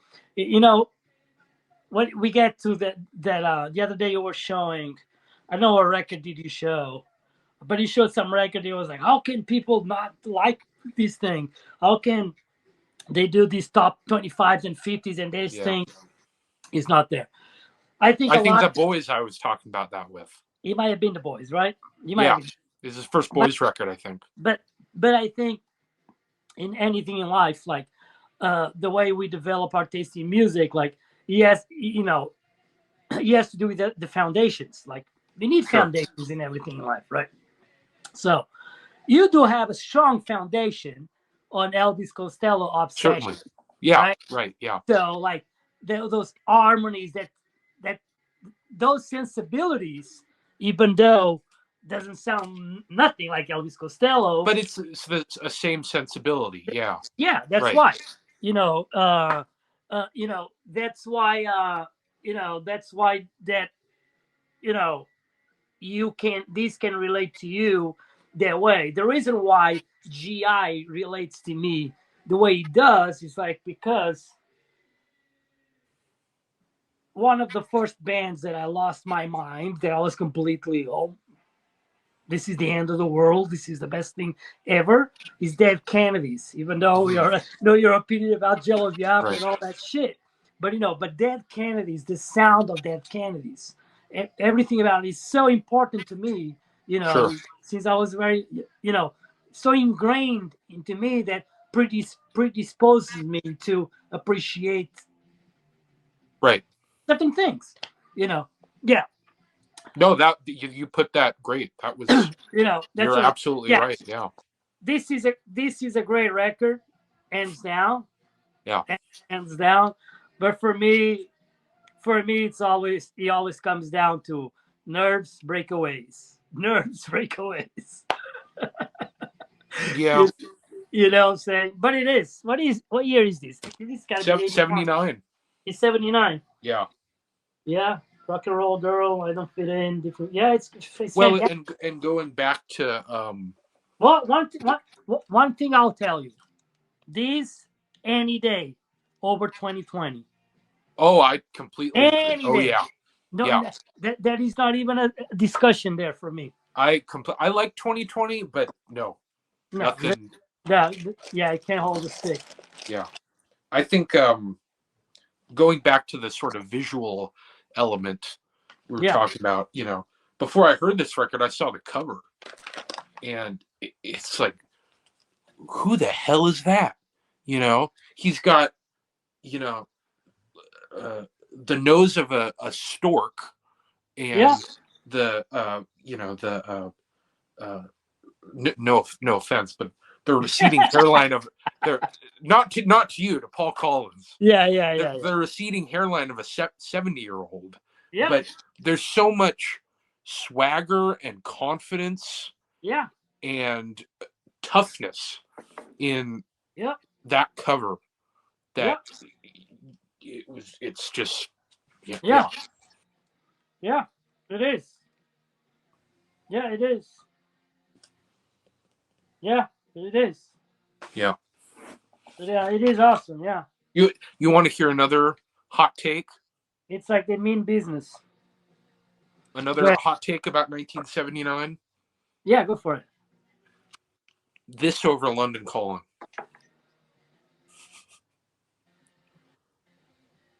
If I'm rating, not on how the best record, my favorite, which one I go to more, which one I feel more of a connection to. I wouldn't get on a heated conversation with you about that. I wouldn't, because in all honesty, I think I do listen to these way more often than I listen to London Calling as well. Yeah, You know, it's just tough. The thing is, like, you're talking about one LP over sure. a double set. It's kind of like, but yeah, for me, he has that standard for sure. It's just not better than GI though. Ugh. but you know, but That's gonna be the thumbnail. Is yeah. Paul Collins the Beat and GI in a boxing ring? But that Plimsoll's record,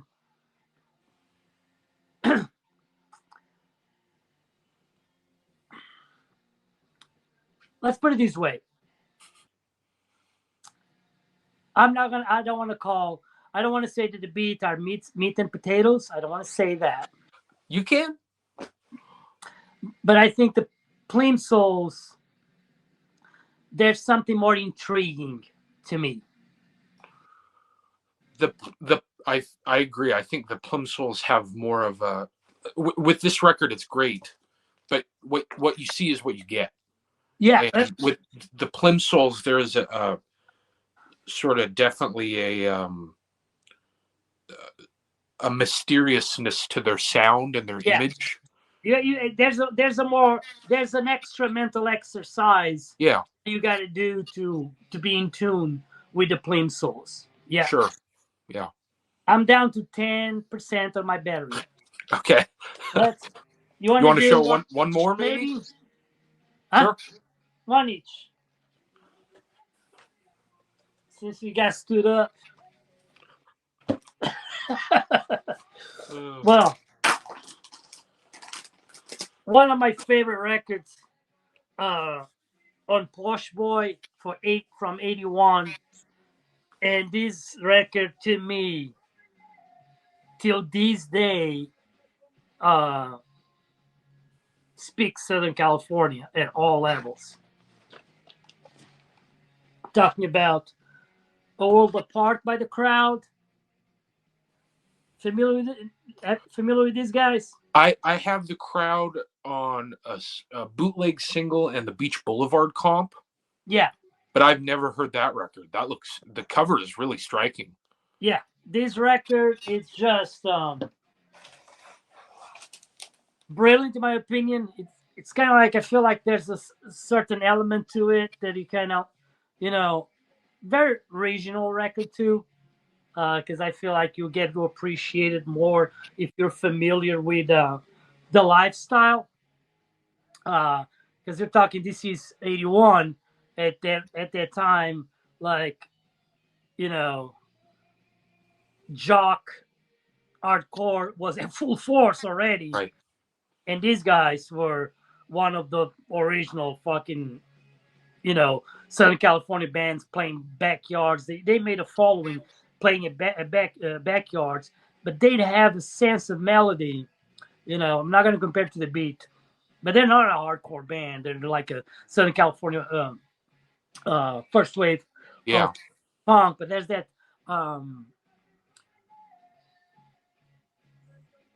They're kind of like the nice.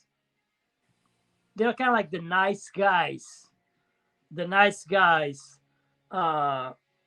Playing TSOL, even though they're prior to TSOL, I think. Sure. You know what I'm saying? But there's I don't know how to describe it. I listen to this record. It is a feel good record. It's a record that resonates with me. But it's also tough. There's a toughness to it. It's a record that sounds like the environment. Sure. Yeah. It's like those records that are, again, not fabricated, not, influenced by, this is what we are kind of thing. Right. And I think, the band DI, right? Oh, yeah. Mm-hmm.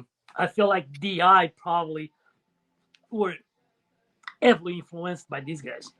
They probably were kids attending these guys' show.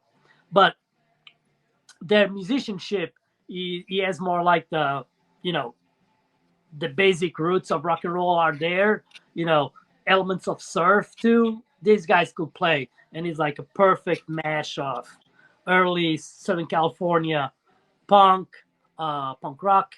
I don't even think that tap in hardcore people perceive as hardcore. Just like like the last, the last in the Crowd, and the Simple Tones will be a fantastic bill.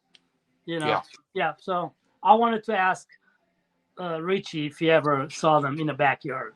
Anyways, How do you how does that? What year is that album? 81, And the Beach Boulevard is 79, 80. 79. So how does 80. their? I think he's 80. He might be Okay, 80. I was going to ask if their sound changes much from the Beach Boulevard comp to that record. He doesn't. Okay, He's that's a cool. little. He's more well produced. He's more tight, but Sure. but it doesn't. He does. Yeah, he doesn't change much. No. It's not much more polished or No, it's no, still no, the no. Yeah. After that, yes. Yeah, after that, yes. That's Ben's. Yeah, that's another discussion because after 83, 84, a lot of those posh boy bands like Channel 3, which is a band that I think they're absolutely brilliant. I don't know that band at all. Yeah, oh, absolutely brilliant. They did some awful shit too. Oh. Mid 80s, I think. Yeah. So yeah, the last one too. Well, I was gonna ask, did the Simpletones ever have an album? Yeah, they do. Yeah, they do. And Yeah. it's not a comp; it's like a studio. It's record? an album. Yes, they do. Oh, Yeah. really? Okay. Huh. Yeah, they do. I'll have to get that. Yeah, they do. Yeah, it is a fucking great album. Yes, it might be. Because I mean, I think I'm sure everyone watching this knows it, but that California song, oh man, that is just fantastic. Yeah, they do. They do have an album. Yeah, they do. Maybe 1980, maybe like a pink cover. Yeah, it is great. Yeah, Simpletones are fucking kick-ass. Okay, I got one more, and I'm curious to hear what you think of this record because, to me, the record after this is very commercial and not really up to the same standard.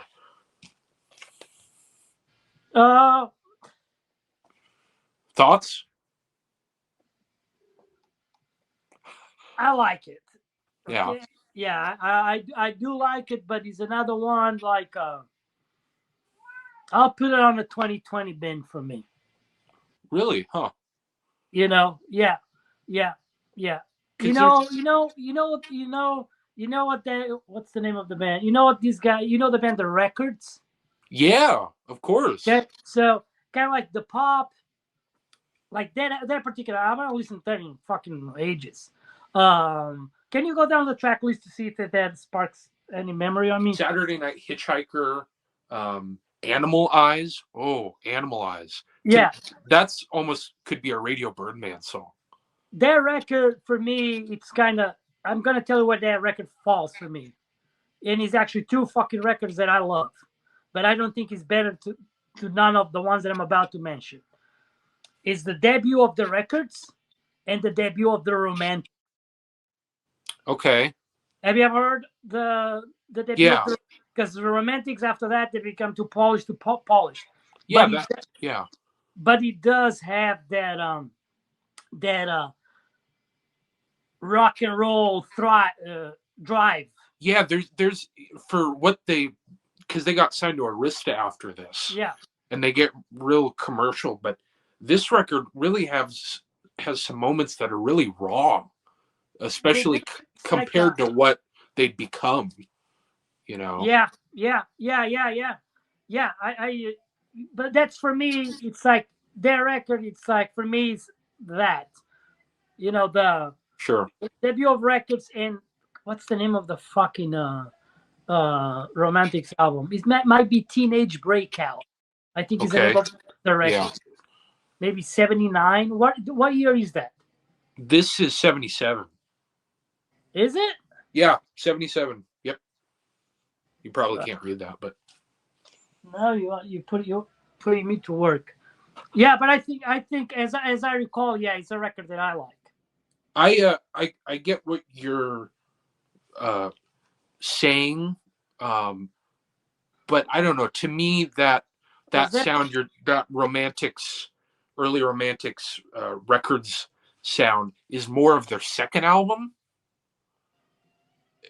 And to me, this, I mean, like I said, No, that no, because I'm talking romantics yeah, pre-keyboard, romantics as a straight up rock and roll band. yeah. Yeah, yeah. I haven't listened to 13 Ages, dude. You should give this another spin, especially. I know I keep saying it, but that Animalize song, it has like a Radio Birdman stoogesiness to it. Feel to it. Yeah, I mean it's that kind of, you know, I'll check it out because I do. Detroit slash Aussie sound. You know, Okay. that's it's just especially after the first song, it just hits you out of nowhere. It's like how, how the hell did these guys write that song? You know? Yeah, I'm gonna listen after this because I do have their record. Yeah. So you're saying after that it just became very. That's Yeah. what I think. After that, they became like what the Romantics became. Yes. Yeah. Yeah. But that's definitely a good record. Damn, 77. Yeah. I would not place that in 77. And the first one on a major label is 79. Where are they from? Oh, I have no idea. Maybe New Yeah, York? I'm not sure. It says the record label that this is on is from North Hollywood, but who knows where they're from. They might be an LA band too. I don't know much about these guys, but no, I don't know shit too. It's on a weird label I'd never heard of before. It's on Automatic Records. Yeah, I'm familiar with that label. Huh. I've seen that. Or maybe I saw their. That's the record I saw, and I think I'm familiar with it. But anyway, yeah, I think you should revisit this. I definitely will. It's cool. Thank you for the reminder. I can't believe we did another 2 hours like it was nothing. That's crazy. It's like water. Yep. Well, I guess we'll be back next year. Yeah. If I do that, will there be lights again? No. We're good. I don't Everybody know. Take care. Thanks for watching.